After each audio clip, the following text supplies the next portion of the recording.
아멘. 신년 벽두의 말씀으로 우리의 삶의 모든 것을 해석해 보길 원합니다. 우리가 코로나의 한복판에 서 있는데 우리가 말씀으로 이 코로나를 해석해 보길 원하고 오미크론의 역습을 분석해 보기를 원합니다. 코로나의 상황이 심각하게 우리의 영향에 우리의 모든 것을 흔들고 있는 상황 가운데 우리가 한번 코로나가 발생하기 전에 한번 10년 전으로 역주행해 볼까요? 영화 컨테이전의 포스터인데 10년 전의 영화죠. 아무것도 만지지 마라, 누구도 만나지 마라. 60억 인류의 생명을 위협하는 전 세계적인 바이러스 팬데믹이 발생합니다. 치사율이 무려 20%에 이르르는 이 바이러스가 창궐하는데, 그러나 다행히 영화 이 컨테이전에서는 백신 실험을 동물에게 마치고 겨우 마친 그 백신을 자기 몸에 주사하는 한 연구원의 헌신으로 반전이 일어나고 백신의 개발로 전염병의 창궐이 끝나게 됩니다. 그러나 이건 영화죠. 코로나의 사태는 세 가지 양상으로 진행되고 있는 것 같습니다. 먼저 첫 번째 단계는 코로나 바이러스의 공격이 있었습니다. 21세기 최악의 감염병으로 기록될 코비드-19는 세계보건기구에 공식 보고된 지 2년이 지나 3년에 이르르고 있습니다. 두 번째 단계가 있습니다. 인류의 반격입니다. 인류는 코로나에 대항할 백신과 치료제를 정말로 급속도로 만들었고 놀라울 정도로 개발했고 반격에 나섰습니다.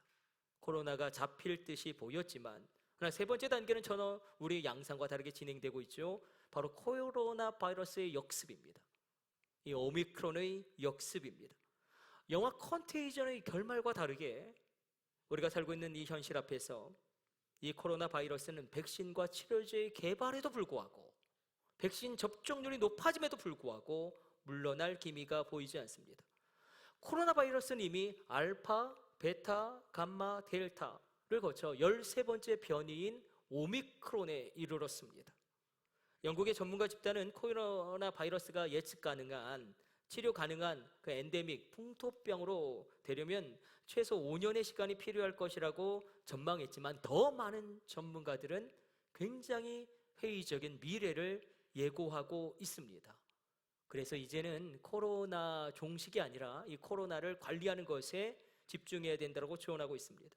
사실 일찌감치 전문가 집단은 백신 접종을 통한 집단 면역이 현실적으로는 어렵다고 판단했습니다. 왜냐하면 인류가 집단 면역을 백신 접종을 통해 이룩한 유일한 두 가지 바이러스밖에 없기 때문에 우리가 소아마비라고 여겨지는 이 소아마비 바이러스와 그리고 우리가 알고 있는 천연두 바이러스, 사실상 인류가 집단 면역으로 이겨낸 바이러스는 두 가지밖에 없다는 것입니다.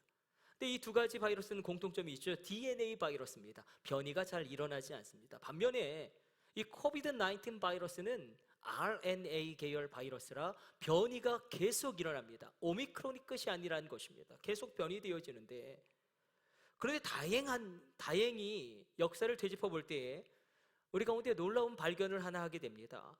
1918년에 발발한, 그래서 심지어는 2년 만에 5천만 명의 희생자를 낸 스페인 독감의 사례를 우리가 목격하게 됩니다.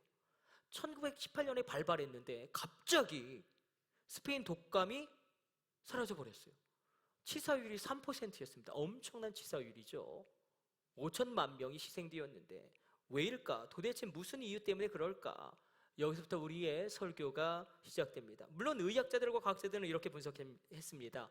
변이가 계속되면서 독성이 약화되고 전염력은 강해진다. 그러니까 전염력은 강해지지만 독성은 약해졌다. 순하게 독성이 떨어져서 스페인 바이러스가 치사율이 0.05%인 독감 정도로 순하게 변이되었다라고 이야기합니다. 그러나 왜 그렇게 되었는가? 그 반대로 될 수도 있기 때문에 전염력이 세지면서 독성도 강해지는 RNA 계열의 바이러스도 너무나 많기 때문에, 그렇다면 스페인 독감은 왜 독성이 사망률 3%에서 0.05%로 약화되는 쪽으로 변이되었는가? 과학이 설명하지 않고 의학이 이야기하지 않지만 성경 그 답을 우리에게 분명하게 제시하고 있습니다. 우리가 말씀으로 이 시대를 해석하고 이 시대 가운데 하나님의 마음을 알아내기를 원합니다. 한번 오늘 본문의 말씀 속으로 들어가 보기를 원합니다. 솔로몬에게 하나님은 저 놀라운 성전 언약을 선포하시고 말씀하시고 맹세하시고 확증하십니다. 우리 13절 말씀 같이 한번 읽어보도록 하겠습니다. 13절 말씀 같이 합독합니다. 혹 내가 하늘을 닫고 비를 내리지 아니하거나 혹 메뚜기들에게 토산을 먹게 하거나 혹 전염병이 내 백성 가운데에 유행하게 할 때에, 자, 하나님은 전 세계적인 차원, 국가적인 차원의 대재앙 세 가지를 이야기하죠. 첫 번째는 가뭄이에요. 두 번째는 기근입니다. 세 번째는 전염병입니다. 첫 번째, 내가 하늘 문을 닫고 비를 내리지 않겠다. 이건 가뭄이죠. 특별히 영적인 가뭄과 깊이 관련되어져 있습니다. 예배를 드리는데 하나님의 임재가 느껴지지 않습니다. 기도를 하는데 평강이 임하지 않습니다. 하늘문이 닫혀버린 겁니다. 여러분 가운데 하늘문이 열려지는 은혜의 역사 있게 되시기를 축복해드립니다. 하늘문이 닫혀질 때가 있다는 것입니다. 이런 하늘문이 닫혀버린 영적인 가뭄이에요. 두 번째는 이렇게 이야기하고 있죠. 내가 메뚜기들로 토산을 먹게 하겠다. 이건 아주 심각한 경제적인 기근을 의미합니다. 앞에 첫 번째 재앙은 하늘문이 닫히는 영적인 가뭄이라면, 두 번째 재앙은 정말로 실제적으로 먹을 것이 없어지는 궁핍의 현실적인 재앙입니다. 그런데 메뚜기들은 원래 토산을 잘 먹지 않습니다. 이 토산은 원어로는 하레츠인데 과실수를 의미하죠. 그러니까 메뚜기들은 풀은 뜯어 먹지만 무화과 나무의 무화과, 그리고 대추 야자 나무의 대추 야자, 올리브 나무의 올리브, 사과 나무의 사과, 배를 뜯어 먹지는 않습니다. 아주 특별한 경우가 아니면 과실을 뜯어 먹지는 않아요. 그런데 하나님이 뭐라고 이야기하냐면, 내가 메뚜기들로 그들이 먹지 아니하는, 잘 먹지 아니하는 과실들을 먹게 하겠다. 혹시 나의 땀의 수고가 내가 먹는 것이 아니라 어디로 흘러 들어가고 있고 다른 누군가에게 가고 있다면 이런 재앙에 해당하겠죠. 그러니까 하늘 문을 닫겠다, 메뚜기들로 토산을 먹게 하겠다. 세 번째는 전염병입니다. 내가 전염병을 보내서 내 백성 가운데 유행하게 할 것이다. 저를 보세요. 성경에서는 전염병에 대해서 두 가지를 이야기합니다. 자연 발생적인 전염병이 있다는 거예요. 성경도 이것을 누누이 강조합니다. 그러나 또 다른 하나는 하나님이 일으키시는 전염병이 있다고 이야기합니다. 오늘 본문에서 유행하게 할 때, 이거 히브리어 원어는 아셜라우인데 하나님이 전염병을 보냈다는 거예요. 이 전염병을 하나님이 직접 보냈다는 것입니다.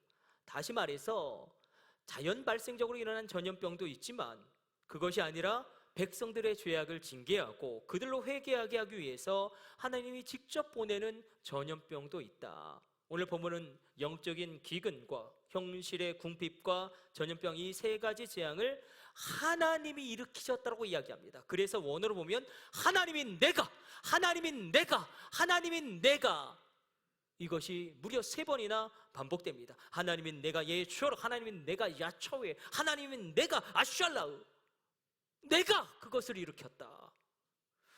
우리 한번 이 말씀 앞에서 땅이 꺼질 듯한 한숨을 한번 쉬어볼까요? 그냥 저를 따라서 한번 한숨 쉬어봅시다. 그냥 한숨이 안 쉬어지시니까 뭐 긍정적이셔서 좋네요. 그러나 분명한 것은 하나님이 이 재앙과 고난으로 나를 죽이려 함이 아니라는 것입니다. 만약에 이 재앙과 고난과 문제를 하나님이 허락하셨다면 그 고난과 문제로 나를 수술하시고 이 고난과 재앙으로 말미암아 나의 더러운 것들을 제거하시고 나를 일으켜 세우시고 나를 더 새롭게 하시는 하나님의 연단과 하나님의 훈련이, 하나님의 선한 의도가 있음을 믿으시기를 성부, 성자, 성령의 이름으로 축원해 드립니다. 그러면 오늘 본문이 우리에게 회개를 요청하고 있다는 것입니다. 회개는 예수님의 보혈이 나를 통해 흘러가는 것입니다. 이 역사가 우리 가운데 있기를 원합니다. 우리 자녀 가운데 예수님의 보혈이 나를 통해 흘러가는 거예요. 회개는 내가 하나님 말씀 앞에서 나의 죄를 처리하는 것입니다. 죄가 처리되어집니다. 나의 잘못된 부분을 고쳐서 바로잡는 것입니다. 우리가 영적 전쟁을 다룰 때 현상과 배후를 계속 다루지 않았습니까? 현상과 배후가 있죠.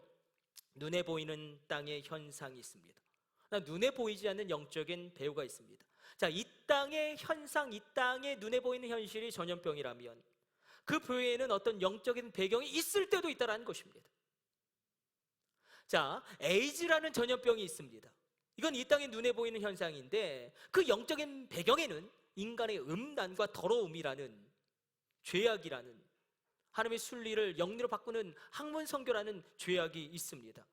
CDC 미국 질병통제센터가 최근 분석을 내놨어요. 2016년의 최근 분석인데 미국 내의 동성애자들은 우리가 생각하는 것처럼 그렇게 많지 않았습니다. 전체 인구의 2% 정도인데, 전체 인구의 2%에 해당하는 이 동성애자들이 있는데, 그러나 미국에서 에이즈에 걸리는 67%에서 70%의 사람들이 누굽니까? 동성애자들입니다. 이걸 단순 계산해 보면 동성애자가 이성애자보다 에이즈에 걸릴 확률은 200배가 많습니다. 이 땅의 전염병이란 눈에 보이는 현상 뒤에는 인간의 죄악, 음란과 수관과 동성애와 학문성교와 교만이라는 죄악이란 눈에 보이지 않는 영적 배후가 있습니다.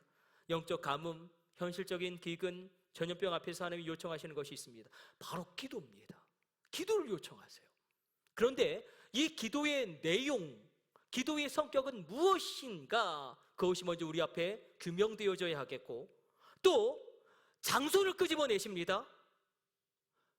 어디서 하는 기도인가?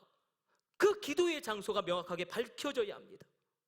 이걸 생각하면서 우리 14절, 15절, 16절 말씀, 우리가 드려야 할 기도의 성격과 내용은 무엇인가? 그것을 규명하기를 원하고, 내가 기도할 장소가 어디인가? 그것을 밝혀내기를 원합니다. 우리 14절, 15절, 16절 말씀 같이 합독합니다. 내 이름으로 일컫는 내 백성이 그들의 악한 길에서 떠나 스스로 낮추고 기도하여 내 얼굴을 찾으면 내가 하늘에서 듣고 그들의 죄를 사하고 그들의 땅을 고칠지라.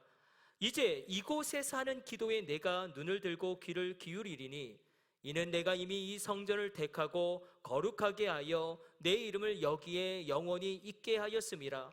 내 눈과 내 마음이 항상 여기에 있으리라. 자, 먼저 기도의 성격과 내용을 주님이 규명하고 있습니다. 기도의 성격은 무엇입니까? 회개입니다. 기도의 내용은 무엇입니까? 회개 기도입니다.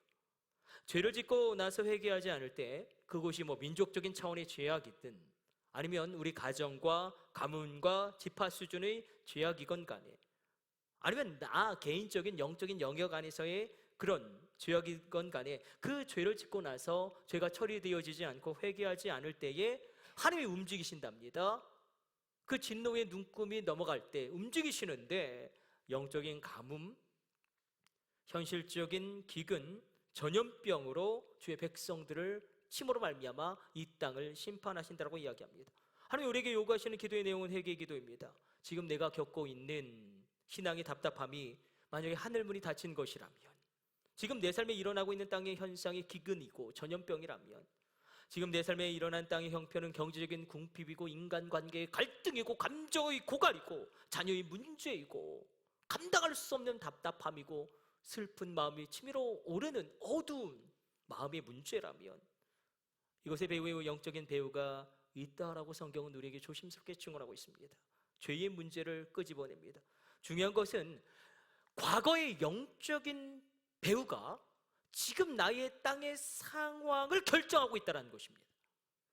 그러니까 다시 말하여 과거의 영적인 그 상황이 지금 나의 땅의 현실과 현상을 만들고 지배하고 영향을 미치고 있다는 것입니다. 내가 과거에 하나님 앞에서 영적인 상황이 죄악이었는데 그 죄가 처리되어지지 않았어요. 회개를 통하여 해결되어지지 않았습니다. 그때에 그 죄에 대한 영향력이 내 삶의 현장과 내 땅의 현실 가운데 나타난 것입니다. 물론 반대의 경우도 있겠죠. 이삭에게 있어서 과거의 영적인 배우는, 그 영적인 상황은 하나님에 대한 순종이었습니다. 그것에 대한 영향력으로 이삭에게 있어서 땅의 현재는 100배의 결실이라는, 100배의 축복이라는 땅의 현실이 옵니다. 과거에 하나님께 순종했던 영적인 배우가 땅의 현실 100배의 축복을 이끌어내고 있습니다. 정말 간절하게 축복합니다. 뿌린 것의 결실을 100배나 거두게 되어지는 이삭의 축복이 여러분 가운데, 특별히 여러분 자녀 가운데 임하게 될지어다. 그런데 땅의 현상을 아무리 바꾸려고 내가 아무리 땅과 싸워도 소용이 없습니다. 우리에게 신앙이 깊어지고 우리가 말씀을 자꾸 묵상하면 묵상할수록 우리는 한 가지 세상과는 다른 해석을 하게 됩니다. 말씀으로 해석하게 됩니다. 지금 땅의 현상이 나의 과거의 영적인 대화와 연결되어져 있음을 우리가 해석하게 됩니다. 이 땅의 현상, 이 땅의 현실, 눈에 보이는 현상을 바꾸려고 땅과 싸우는 것이 아니라 영적인 배우인 하나님과의 관계를 먼저 해결해야 하는데, 하나님 앞에서 정리해야 할 것을 먼저 정리하는 것, 그것이 회개입니다. 그러면 조금만 더 깊이 들어가 봅시다. 하나님의 다림줄, 하나님의 숫자가 있답니다. 하나님의 눈금이 있답니다. 우리 아모스에게 보이신 환상의 말씀이죠. 아모스 7장 7절 말씀 같이 읽어보도록 하겠습니다. 또 내게 보이신 것이 이러하니라. 다림줄을 가지고 쌓은 담 곁에 주께서 손에 다림줄을 잡고 서셨더니, 하나님의 다림줄은 하나님의 기준입니다. 하나님의 수치입니다. 하나님의 숫자입니다. 하나님의 눈금입니다. 오늘 우리가 이 아침에 하늘 문을 열고 하늘을 읽어 내려가시길 축복해 드립니다. 이 땅의 현상을 보고 하늘을 읽는 것입니다. 영적 배우를 보는 것입니다. 자, 기도 응답에서 하나님의 다림줄의 영적 원리는 동일하게 적용됩니다. 기도가 응답되려면 하나님의 다림줄의 기준, 그 눈금을 나의 기도의 분량을 채워야 합니다. 하나님이 채우시기를 요청하시는 기준이 있습니다. 다림줄의 기준이 충족되어져야 합니다. 하나님이 정한 기도의 분량, 저 영적 비커의 눈금이, 하나님이 정한 그 눈금이 넘어가야지만 기도의 응답이 이 땅 가운데 임하게 됩니다. 제약의 문제도 마찬가지입니다. 그러나 이번에는 하나님의 다림줄이라는 영적 비커의 진노의 눈금이 낮추어져야 돼요. 기도의 응답은 이 눈금을 우리가 채워야 하는 것이라면, 죄악의 문제는 이 죄악의 눈금, 하나님의 진노의 눈금, 하나님의 다림줄, 그 수치를, 그 숫자를 낮추어야 합니다. 하나님 때때로 우리에게 다양한 방법으로 말씀하시죠. 창조의 질서를 통해서도 말씀하십니다. 그래서 네팔의 에베레스트 산을 해마다 3만 5천 명이 찾고, 미국의 그랜드 캐니언을 해마다 450만 명이 찾고, 나이아가라 폭포는 해마다 3천만 명이 찾아오는 이유도 여기 있습니다. 불편하죠. 트레킹이 불편합니다. 그럼에도 불구하고 그 대자연 가운데 자신의 삶의 의미를 찾으려는 구도자들이 끊임없이 그곳을 갑니다. 하나님이 때때로 자연을 통해서도 말씀하시고 창조의 질서를 통해서도 말씀하십니다. 그러나 때때로 우리에게 광풍을 통해서도 말씀하시고 고난을 통해서도 말씀하십니다. 오늘 우리가 할 일은 하나님이 내게 주신 광풍을, 하나님이 내게 주신 고난을, 이 민족 가운데 주신 이 재앙을 하나님의 말씀으로 듣는 것입니다. 그리고 다시금 하나님의 진리의 말씀으로 그것을 해석하는 것입니다. 코로나 바이러스가 계속 창궐합니다. 사람들의 대처는 어떠합니까? 그렇죠. 백신을 접종하고 거리 두기를 합니다. 너무나 중요합니다. 이거 우리가 철저하게 그렇게 대처하는 게 맞습니다.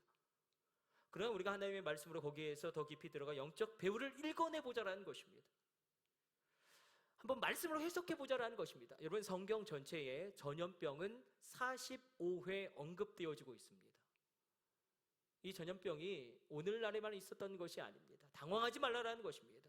전염병이 45회 언급되어지고 있는데, 특별히 전염병이 발발하는 원인을 성경은 분명히 이야기하고 있어요.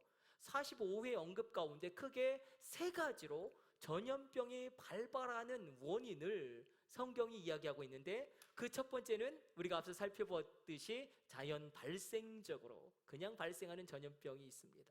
두 번째는 하나님의 심판으로 임하는 전염병이 있습니다. 세 번째는 마지막 때의 징조로 발생하는 전염병이 있습니다. 그런데 놀라운 것은 무엇이냐면, 모든 전염병이 다 하나님의 진노다라고 성경은 이야기하지 않아요. 그렇다고 이 코로나는 하나님의 심판과 관련 없는 100% 자연 발생적인 바이러스일 뿐이다라고 우리가 단정해서도 안 된다는 것입니다.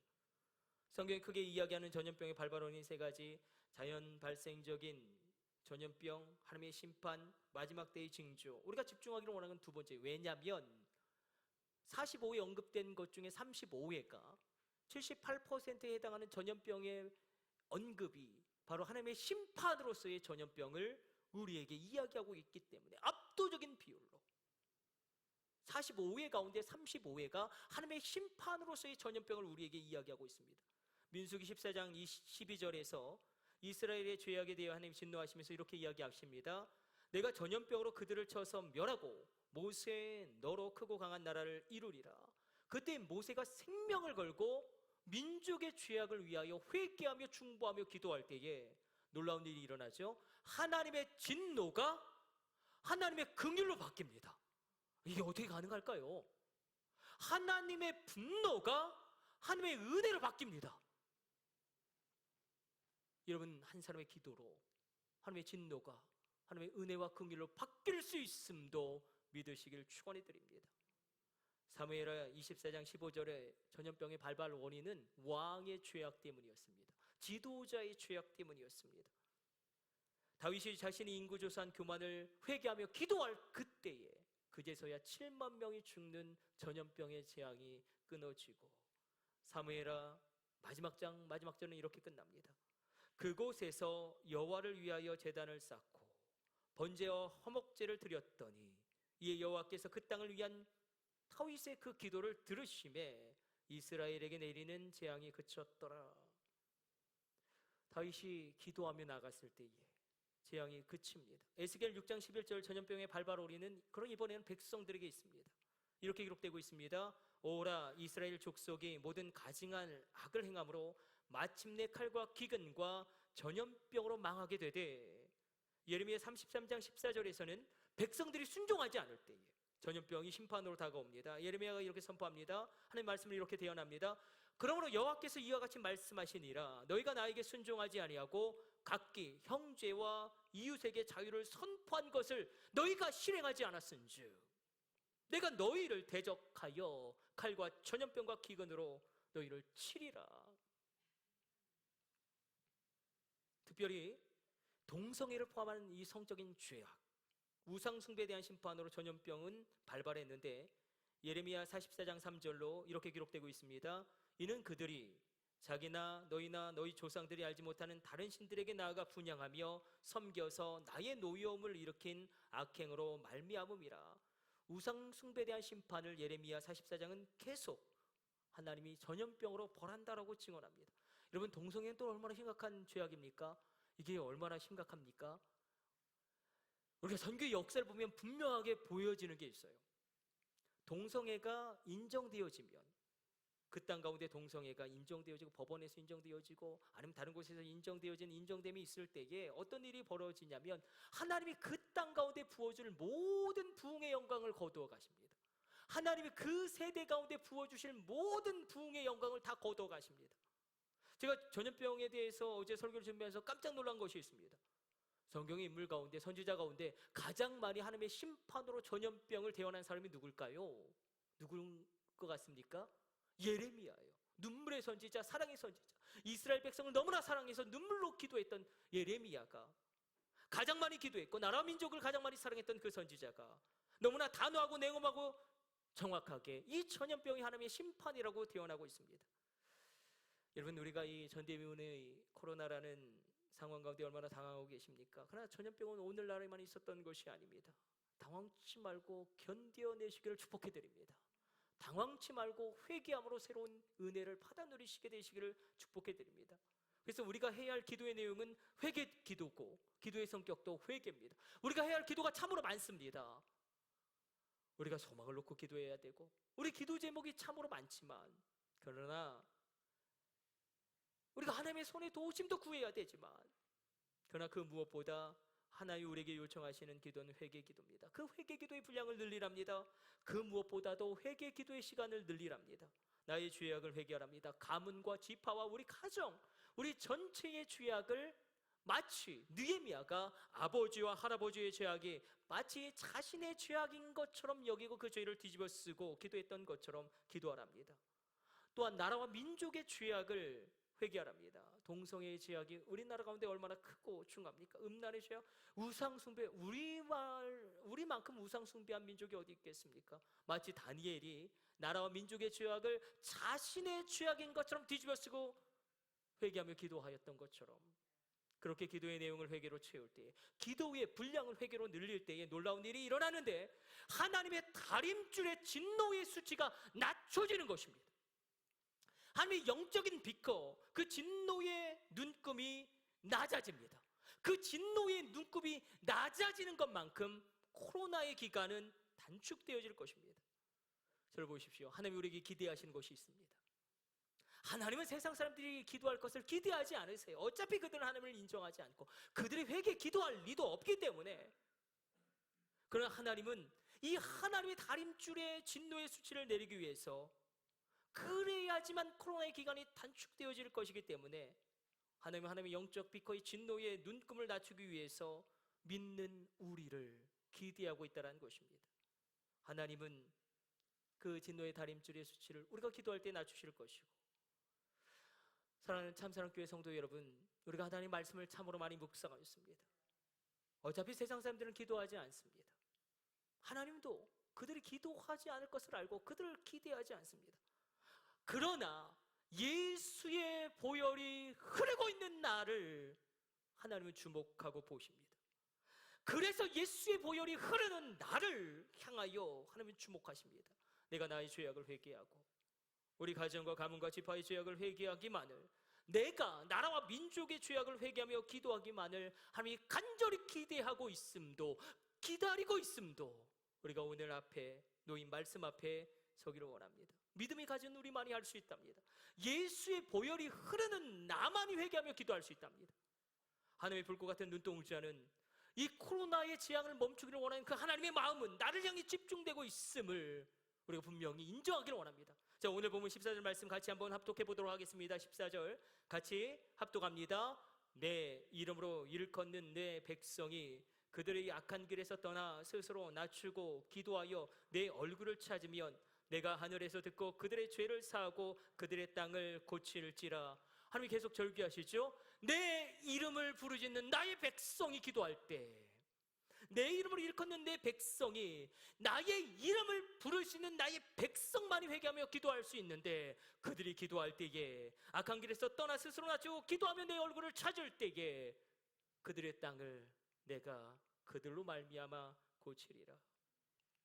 우리는 계속 두 가지를 향하여 집중하며 달려왔습니다. 기도의 내용과 성격이 무엇이 되어야 하는지 하나님 분명히 말씀하셨어요. 회개입니다. 그런데 우리가 당혹스러운 건 갑자기 뜬금없이 하나님이 기도의 장소를 말씀하십니다. 기도의 장소를 갑자기 이야기하기 시작하십니다. 하나님이 어떤 사연이 있길래 이렇게 우리에게 기도의 장소를 이야기하는 것인가? 우리 15절 말씀 같이 합독해 보도록 하겠습니다. 이제 이곳에서 하는 기도에 내가 눈을 들고 귀를 기울이리니. 그렇다면 여러분, 이곳은 어디입니까? 그렇죠, 이곳은 주의 성전입니다. 12절도 같이 확인합니다. 12절 같이 합독합니다.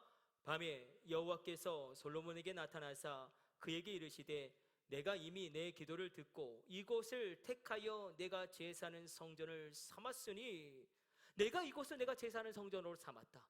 내가 이곳을 내가 예배하는 집으로 삼았다. 그런데 놀라운 것은 히브리 원어를 보니까 바흐르가 사용되고 있는데 원어의 의미가 의미심장합니다. 목적은 무엇이냐? 왜 내가 이 집을 나의 제사하는 성전으로 예배하는 집으로 삼았는가? 바로 나 자신을 위하여. 여러분, 이곳은 솔로몬의 성전입니다. 신약시대를 살고 있는 우리 가운데는 주님의 친히 이 교회가 나의 몸이라 말씀하셨기 때문에 주님의 몸된 교회를 의미합니다. 그래서 하나님이 이렇게 선언하시죠. 16절 말씀 우리 같이 합독합니다. 이는 내가 이미 이 성전을 택하고 거룩하게 하여 내 이름을 여기에 영원히 있게 하였음이라. 내 눈과 내 마음이 항상 여기에 있으리라. 세 가지를 약속하십니다. 내 이름을 영원히 여기에 두리라. 내 마음을 영원히 이곳에 두리라. 내 눈이 항상 이곳에 집중하리라. 하나님의 자신의 이름을 두시려고, 하나님의 눈을 집중시키시고 하나님의 마음을 여기에 둔다. 하나님 말씀하십니다. 코로나의 시대, 비대면의 시대지만 이번만큼은 너희가 나의 마음이 있는 곳, 나의 이름을 영원히 둔 곳, 나의 시선이 언제나 집중하고 있는 이곳에 나와서 기도하면 안 되겠니? 비대면이 아니라 인터넷이 아니라 줌이 아니라 너의 얼굴과 나의 얼굴을 맞대고 이 성전에서 몸된 주님의 교회에서 나와서 내가 너와 대면하여 기도하기를 원한다. 너의 기도를 받기를 원한다. 너희들이 기도하는 장소가 인터넷이 아니라 이번만큼은 줌이 아니라 온라인이 아니라 이건 나의 성전이기를 원한다. 나의 이름이 여기에 있고 나의 마음이 여기에 있는데 나의 눈이 여기에 집중하고 있는데 너희 성전에 나와서 기도하면 안 되겠니? 이번만큼은. 신학적으로 오늘 본문을 성전 언약이라고 부릅니다. 이번만큼은 너희 몸을 움직여서 너희 의지를 다해 돌파해서 나의 성전으로 나와서 기도해라. 우리가 공간의 의미를 무시하면 우리는 무교회주의자들이 됩니다. 공간의 의미를 하나님이 계속 재조명하시죠. 공간 중에서도 특별한 공간이 있다는 것입니다. 자, 오늘 설교의 마지막입니다. 결론이에요. 여러분, 브엘세바에서 아브라함의 예배를 기쁘시게 하나님은 받으십니다. 모리아 산에서의 예배를 하나님은 기억하시고 인정하셨습니다. 브엘세바에서 이색이 예배할 때에 우물의 물의 근원이 터져버립니다. 베델에서 야곱이 예배할 때 하나님이 그 예배를 연락하십니다. 마하나임에서 야곱은 하나님의 군대 장관을 만납니다. 길갈에서 유월절을 행하던 이스라엘 백성들은 새로운 단위의 경제 수준으로 들어가게 됩니다. 아브라함과 이삭이 여호와의 이름을 부르며 살았던 헤브론이 있지 않습니까? 여호와의 이름을 불렀다, 하나님께 예배했다, 그들이 살았던 헤브론, 그 헤브론을 유다 지파의 갈렙이 85세의 나이에 정복해 들어갑니다. 그 헤브론이 예루살렘인 줄로 믿으시길 축복해 드립니다. 그 예루살렘에 솔로몬의 성전이 세워집니다. 브엘세바, 길갈, 베델, 마하나임, 헤브론, 예루살렘, 이 모든 것이 구약의 솔로몬의 성전을 예표하고 이 모든 것이 신약시대 주님의 몸된 교회를 상징합니다. 여러분, 이번만큼은 주님의 피로 사신 주님의 몸된 교회로 와서 성전에 와서 기도하랍니다. 여러분의 육체를 움직이셔서 새벽 기도에 나오시건 금요 기도에 나오시건 아니면 시간이 안 되면 그저 어느 때라도 주의 전에 나와서 기도함으로 말미암아 우리가 하나님의 진노의 눈금을 낮추는 하나님의 사람 되시기를 축복해 드립니다. 우리 기도하겠습니다. 하나님 감사합니다. 오늘도 주의 말씀 묵상하였습니다. 우리 가운데 하나님의 음성이 들려지게 하여 주시고 하나님, 우리가 회개함으로 주님께 나아감으로 하나님의 진노의 눈금, 하나님의 다림줄의 진노의 수치를, 그 모든 것을 낮춤으로 이 코로나의 기간을 단축시키는 하나님의 사람 되게 하여 주시고 이번만큼은 주의 성전에 와서 엎드려 기도함으로 말미암아 하늘문이 열려지는 은혜를 우리 가운데 베풀어 주옵소서. 이 모든 것을 우리 주 예수님의 이름으로 기도드립니다. 아멘.